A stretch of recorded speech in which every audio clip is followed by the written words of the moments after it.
Assalamualaikum warahmatullahi wabarakatuh.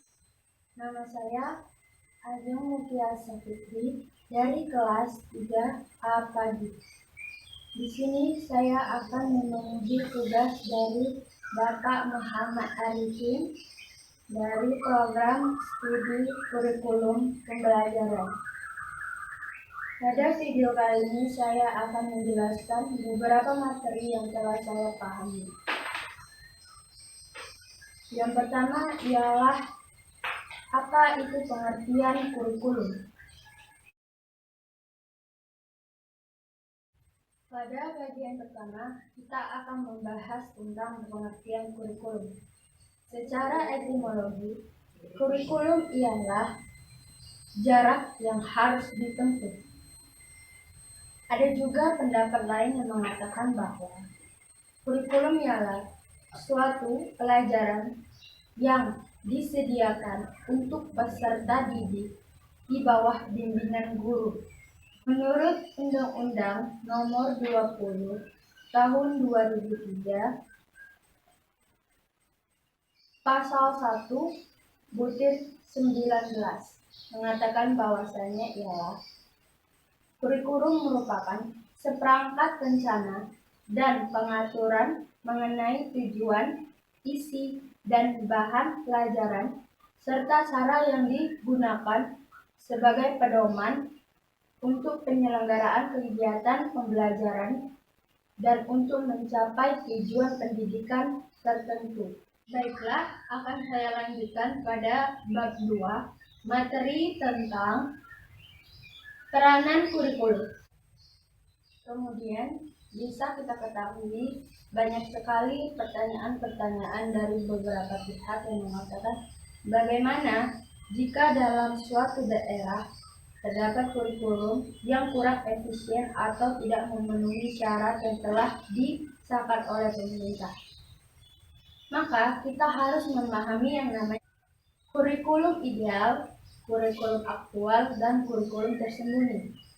Pada bagian pertama, kita akan membahas kurikulum ideal. Kurikulum ideal itu maksudnya, ini guru dituntut harus benar-benar memahami kurikulum yang telah disahkan. Dan hal ini merupakan pedoman atau acuan bagi guru untuk mengajar siswanya. Yang kedua ada kurikulum aktual. Kurikulum aktual ialah kurikulum yang nyata dan dapat dilakukan oleh guru sesuai dengan kondisi yang ada. Lalu ada kurikulum tersembunyi. Kurikulum tersembunyi maksudnya itu adalah suatu program kerja yang tidak sama sekali dicantumkan dalam kurikulum yang telah disahkan. Program ini merupakan suatu program yang tidak direncanakan atau di luar dari rencana pada pihak sekolah.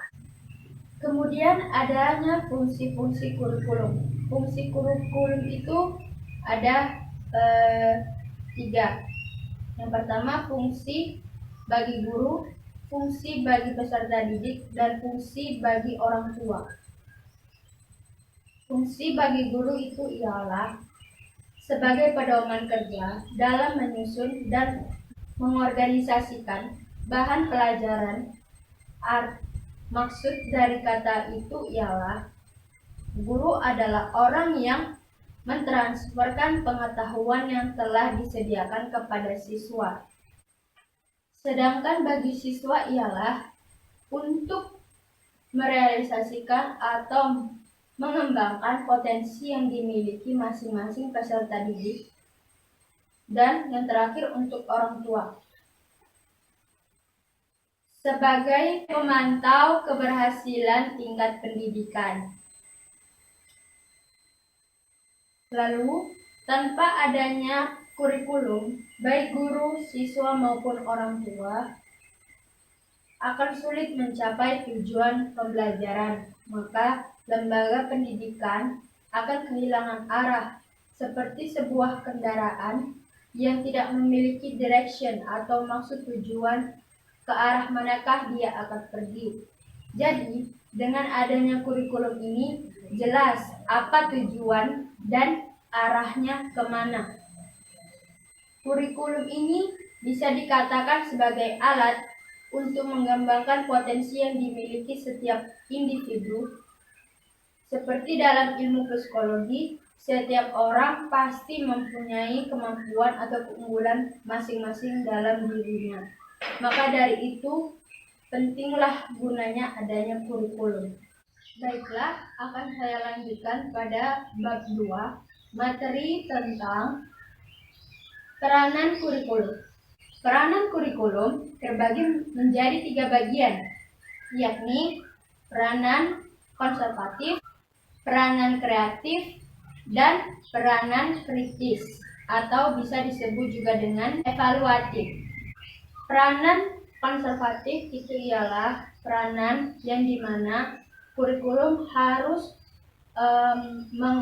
kurikulum yang di dalamnya terdapat nilai-nilai kebudayaan dan pihak sekolah dituntut untuk mengajarkan kepada para siswanya bagaimana nilai-nilai sosial yang ada di sekitar mulai dari zaman dahulu sampai zaman sekarang dengan kebudayaan yang terus berkembang.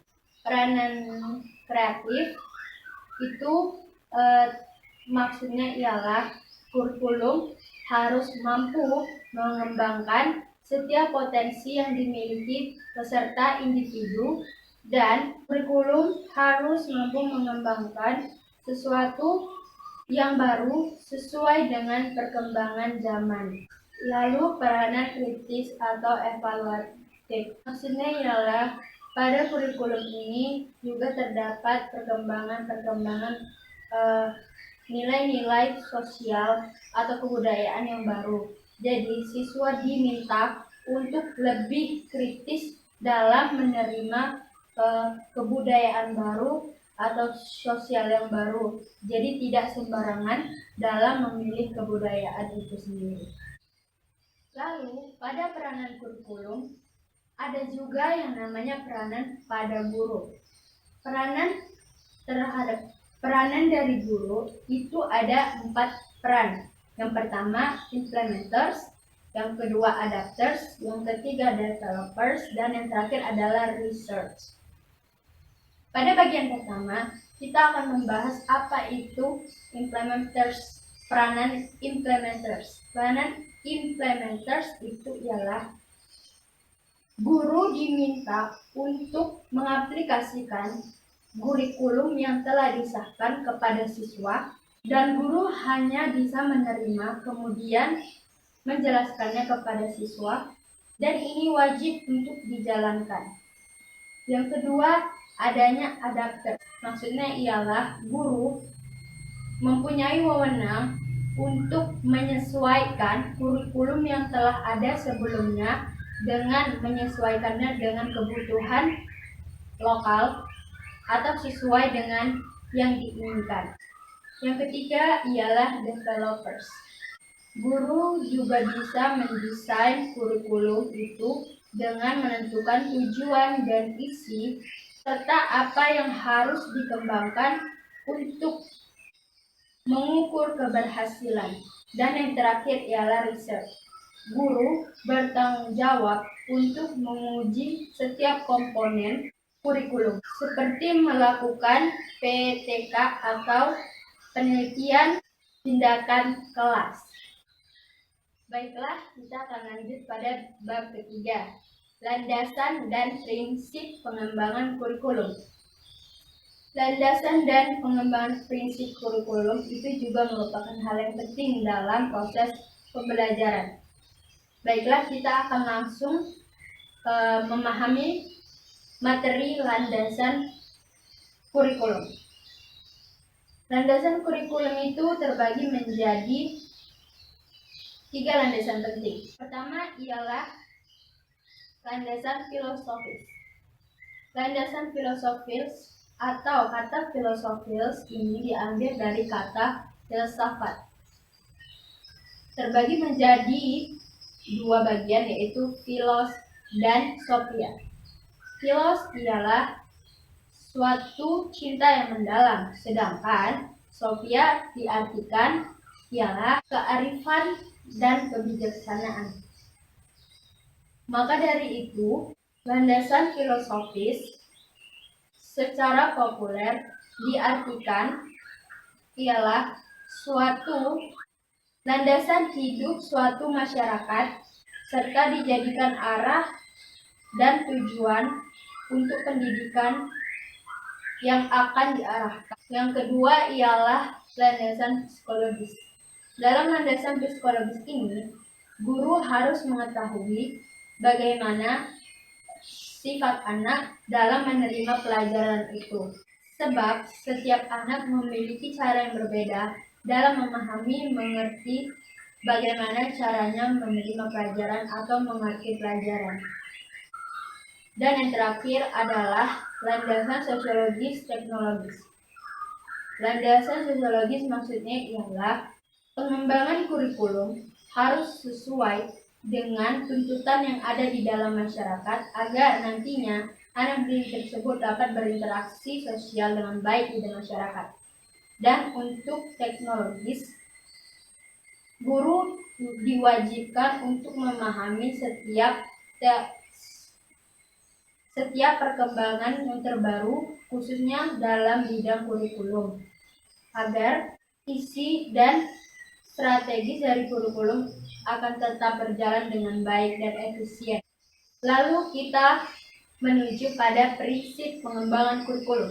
Prinsip pengembangan kurikulum yang telah saya rangkum adalah relevansi, fleksibilitas, dan kontinuitas. Relevansi maksudnya ialah proses pengembangan kurikulum harus sesuai dengan lingkungan yang ada di sekitar, harus sesuai dengan perkembangan teknologi yang setiap tahunnya terus meningkat. Dan itu dibuat berdasarkan pengalaman-pengalaman belajar siswa yang disusun dalam kurikulum. Lalu yang kedua ada fleksibel. Di sini guru diminta untuk lebih leluasa dan diberikan ruang untuk memberikan pengajaran sesuai dengan kondisi yang ada. Dan juga kurikulum harus membuat program-program pilihan untuk mengetahui di mana minat dan bakat siswa itu sendiri. Kontinuitas yang dimaksud dalam pembelajaran harus adanya kesinambungan antara materi pembelajaran dengan jenjang program pendidikan. Hal ini dilakukan bermaksud agar tidak terjadinya pengulangan materi yang memungkinkan menghasilkan sistem pembelajaran yang tidak efisien.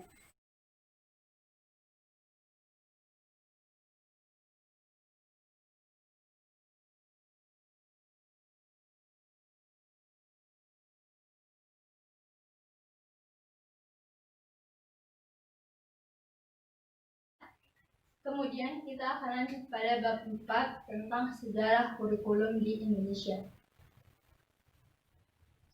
Dalam sejarah kurikulum di Indonesia, pelaksanaan kurikulum ini terus berevolusi dan terus mengalami berbagai perubahan dan itu mencapai 11 kali. Dan ini terbagi mencapai 3 fase besar.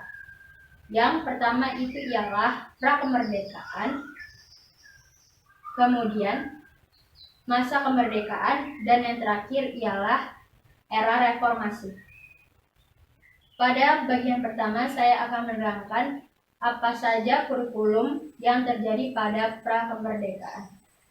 Pada fase kemerdekaan juga terdapat bagian-bagian kurikulum, yakni kurikulum Mulo, AMS, Kokuminggapo, dan kurikulum Mulo AMS merupakan peninggalan di zaman penjajahan Belanda, sedangkan Kokumingaka merupakan kurikulum peninggalan penjajahan di zaman penjajahan Jepang.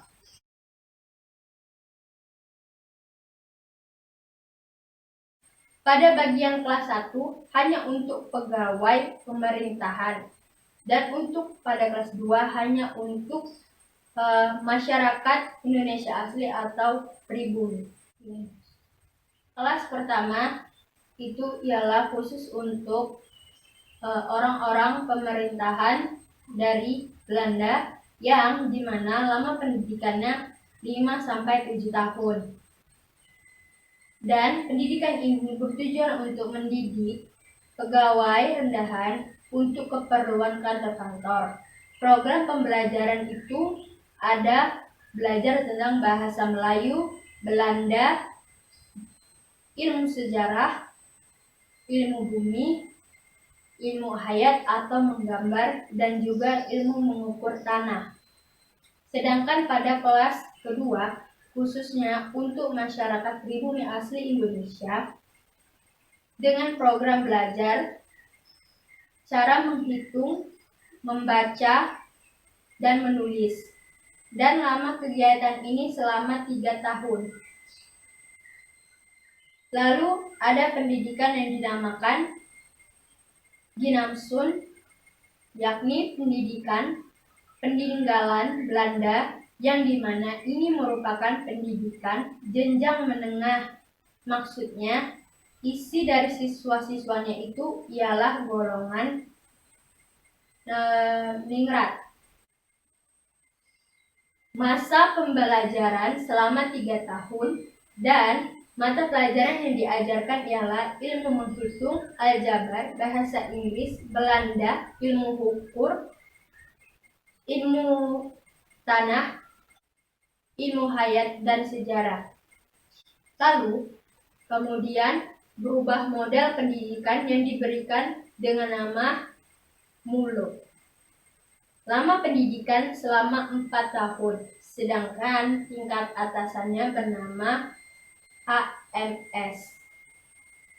Pendidikan ini berlangsungkan selama 3 tahun dan di dalam sistem pembelajarannya terbagi menjadi 2 bagian mata pelajaran, dengan bagian yang pertama ialah membahas tentang ilmu kebudayaan dan kesastraan. Dan bagian yang kedua membahas tentang ilmu pengetahuan alam. Setelah berakhirnya penjajahan Belanda, masuklah penjajahan Jepang, dan pada masa penjajahan ini, orang Jepang juga membuat sistem pendidikan dengan nama Kokumin-gakko. Lama pendidikan selama 5 tahun, yang di dalamnya terdapat banyak masyarakat pribumi Indonesia yang diajarkan lebih kepada bagaimana sistem militer.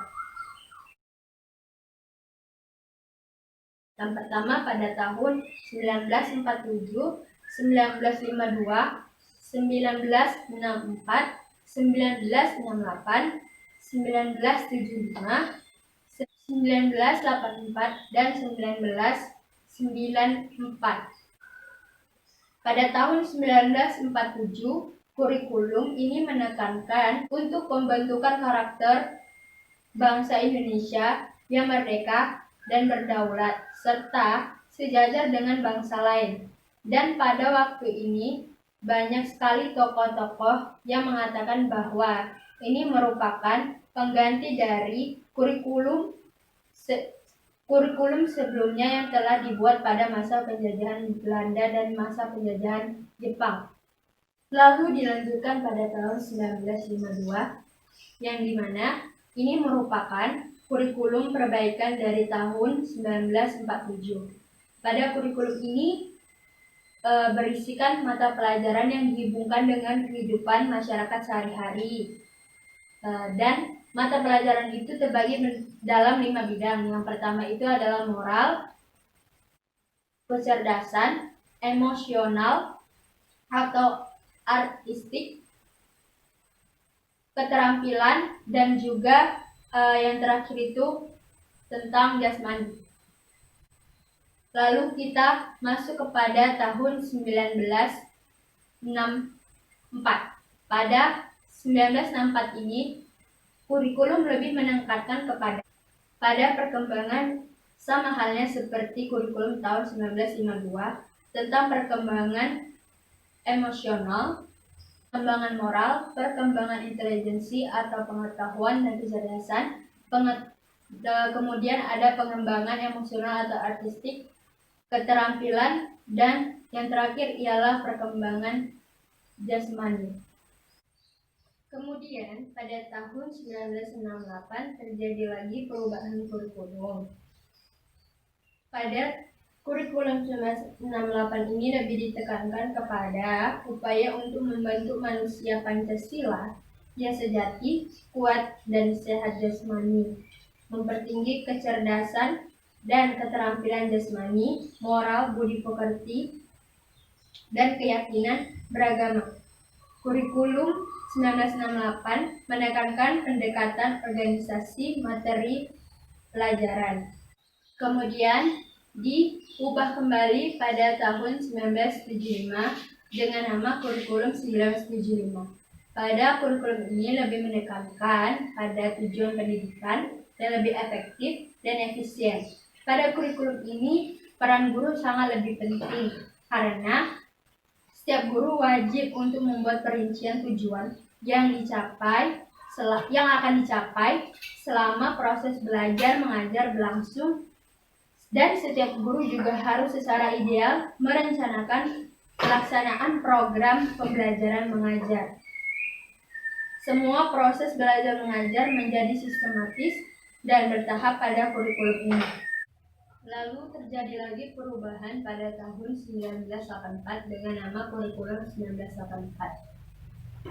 Pada pendekatan pembelajaran ini menggunakan model pembelajaran CBSA atau biasa dikenal cara belajar siswa aktif. Materi pembelajarannya dikemas dengan menggunakan pendekatan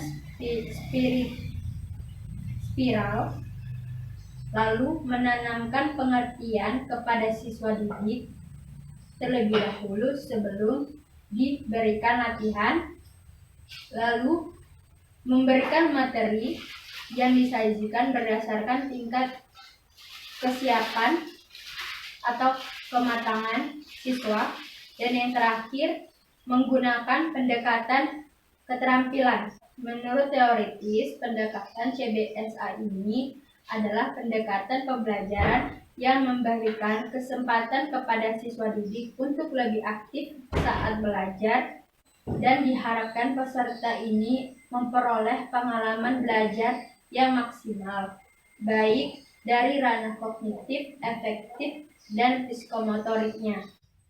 Dan yang terakhir, pada masa kemerdekaan Indonesia terdapat perubahan kurikulum pada tahun 1994. Kurikulum 1994 ini merupakan hasil upaya untuk memadukan kurikulum-kurikulum sebelumnya, terutama pada tahun 1975 dan 84. Sayangnya, perpaduan-perpaduan ini tidak dapat menghasilkan kurikulum yang diinginkan, sehingga terdapat banyak kritikan dan beban belajar pada siswa itu sendiri. Dan yang terakhir, pada bab 5, saya akan menjelaskan tentang beberapa perubahan kurikulum yang terjadi. Seiring dengan pergantian waktu di Indonesia, kemudian seiring dengan bergantinya pada masa pra-kemerdekaan, pasca kemerdekaan, maka Indonesia juga mengalami yang namanya perubahan kurikulum pada era reformasi atau periode reformasi. Yang pertama ialah kurikulum berbasis kompetensi atau KTSP pada tahun 2004, lalu berubah lagi menjadi KTSP pada tahun 2006 atau kurikulum tingkat satuan pendidikan, dan yang terakhir yang kita ketahui itu ialah K13, kurikulum pada tahun 2004 yang lebih dikenal dengan kurikulum berbasis kompetensi. Ini memiliki ciri-ciri sebagai berikut. Lebih menekankan kepada ketercapaian kompetensi peserta didik baik secara individu maupun klasikal.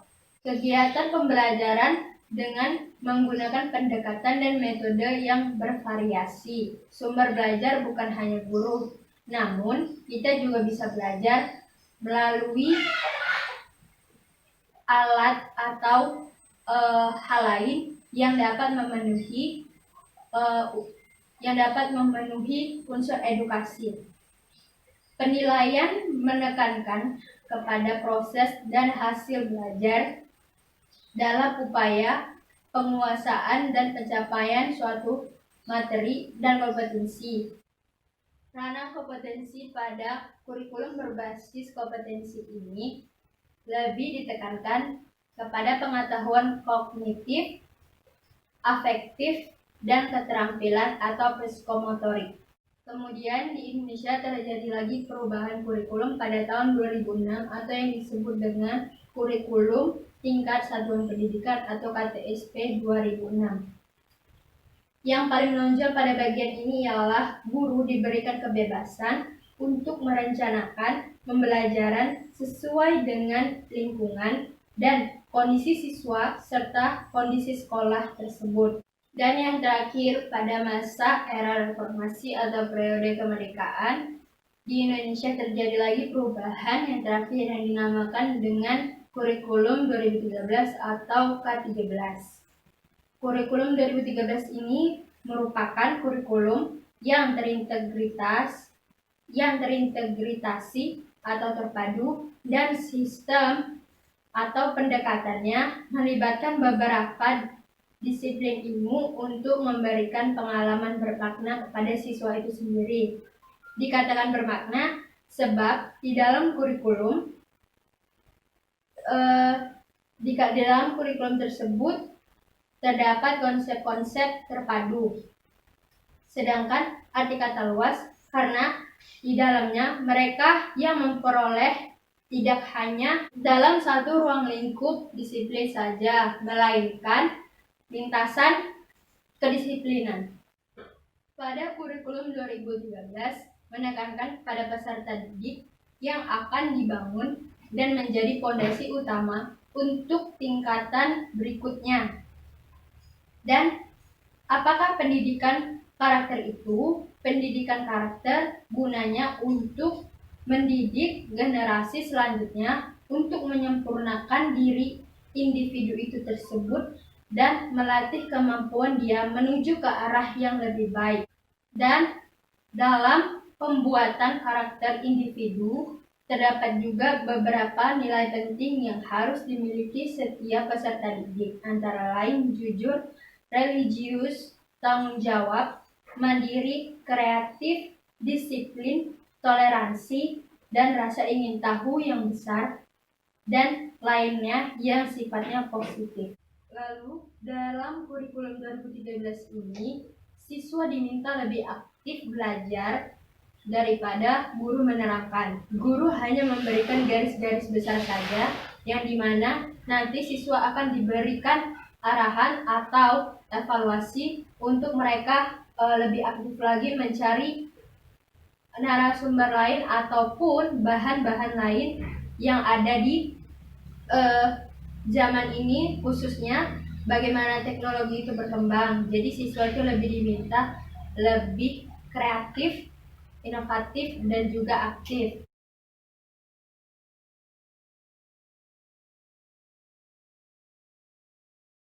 Baiklah, terima kasih.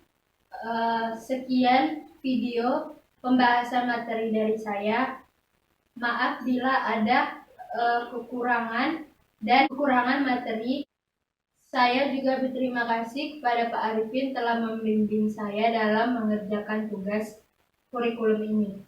Terima kasih. Wassalamualaikum warahmatullahi wabarakatuh.